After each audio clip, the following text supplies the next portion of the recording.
嗨，大家好！元旦刚过，就有大事发生了，不是哈萨克斯坦的内乱，而是比那更早一点。北京时间1月3日晚上，中美俄英法联合国5常的领导人竟然突然齐聚一堂，发表了一个关于防止核战争与避免军备竞赛的联合声明。不过奇怪的是，在此之前却一点迹象都没有。要知道，上一次把联合国5常的最高领导人聚在一起，还能发出个联合声明，可是在20多年前的2000年了。这么大的事情，竟然此前一点风声都没有透露，确实诡异，给人一种在不远的未来即将爆发一场战争，会将以上某几国卷入进来，5常率先坐下来把游戏规则定好的感觉。其实，当今世界拥核的国家并不是5个，而是9个。这是斯德哥尔摩国际研究所最新统计的世界各国拥有核武器的数量，预估中国为350枚，排名第3，但连美俄2国的零头都不到。除了5常以外，剩下的拥核国家就是印度、巴基斯坦、以色列和朝鲜了。新年伊始，联合国5常的领导人就发了这么个声明，的确突然。而紧接着第2天的1月4日，中国外交部军控司司长傅聪就5常领导人发表联合声明，举行了一次中外媒体吹风会，阐明了中方的观点。不过外交部新闻简报却并没有透露后续记者提问的内容。随后还是俄罗斯卫星通讯社在当天披露了一个细节。傅聪在会上回答记者提问时表示，美国试图利用卫星图像了解中国的核武库，如同儿戏。那么美国卫星到底拍到中国的核武库了吗？此前几个月，美国媒体先后4次披露了中国在4个不同地方分别扩建了弹道导弹发射井。第一篇报道来自美国华盛顿邮报，斗大的标题，中国正在西部沙漠建设100多个新导弹发射井，还配了一张 Planet 提供的最新卫星图片，被密密麻麻标注了多个圆圈，声称卫星拍到了119个洲际导弹发射井建筑工地。我还特意数了一下，下方69，上方50，共119个，还真没算错。那么它的真实性到底怎样呢？卫星图片的地点我们稍后再谈，我对标注这些圈圈的作者却产生了兴趣，他又是谁呢？我查了一下，原来是来自明德大学蒙特雷国际研究院詹姆斯马丁防扩散研究中心的一位研究员，名叫杰弗里·刘易斯。明德大学蒙特雷国际研究学院，一听这个名字，让我立刻想起此前视频给大家介绍过的美国紫发女翻译钟兰，也同样来自这个大学，看起来他们还算是校友。那么钟兰的翻译水准此前已在阿拉斯加中美会谈时有所展示，不过被中方美女翻译张晶全面碾压。那么这个杰弗里·刘易斯研究员的水准又有几何呢？我在明德大学找到了他的个人信息，此人还拥有马里兰大学的博士学位，目前是明德大学东亚防扩散项目的负责人。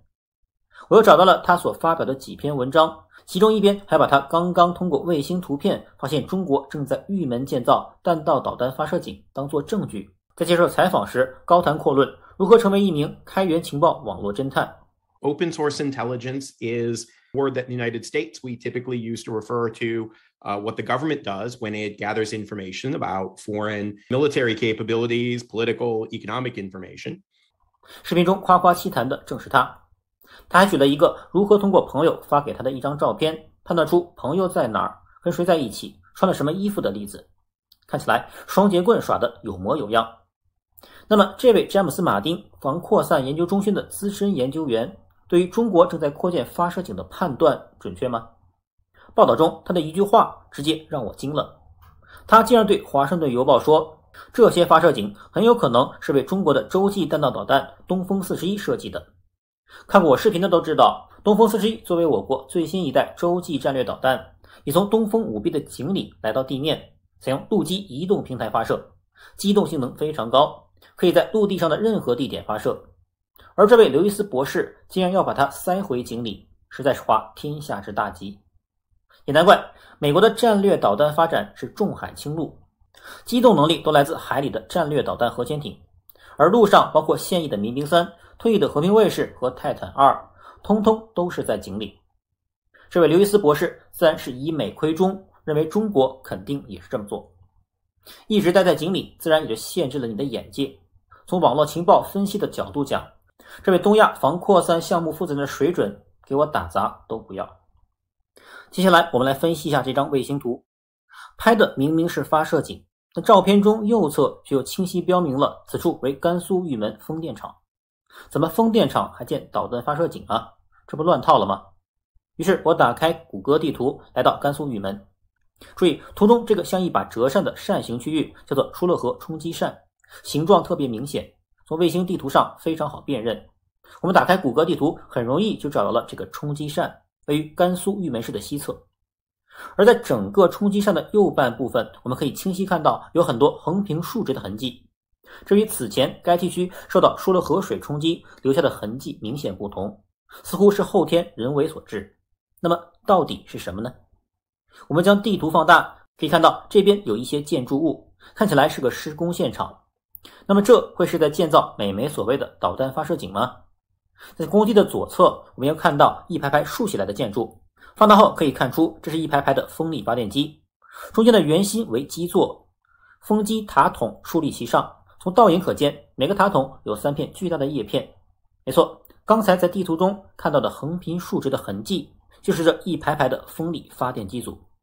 我大致测量了一下，每个风机间的间距为240到250米左右，非常的平均。除此之外，我们注意到谷歌地图的拍摄时间为2010年10月21日，已经是10年之前了。那么现在会不会变成导弹发射井呢？于是我又换了一个地图，来到相同的区域。导弹发射井没看到，却在建筑物的右侧发现了很多新设施。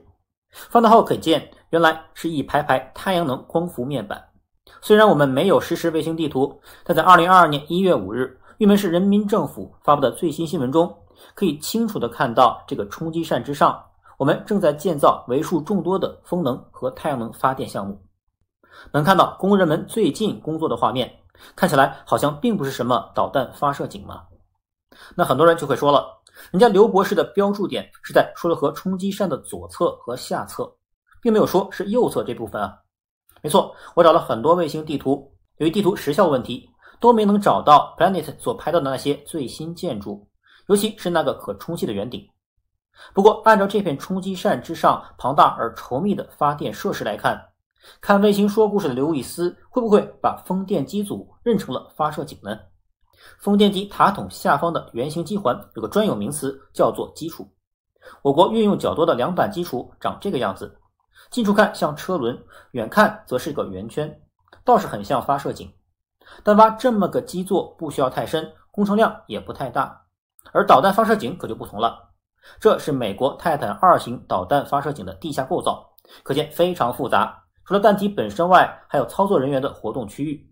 而甘肃境内的这个疏勒河冲积扇，地势低，沙子多，还有地下水，显然不适合在地底深处搞这么大的工程。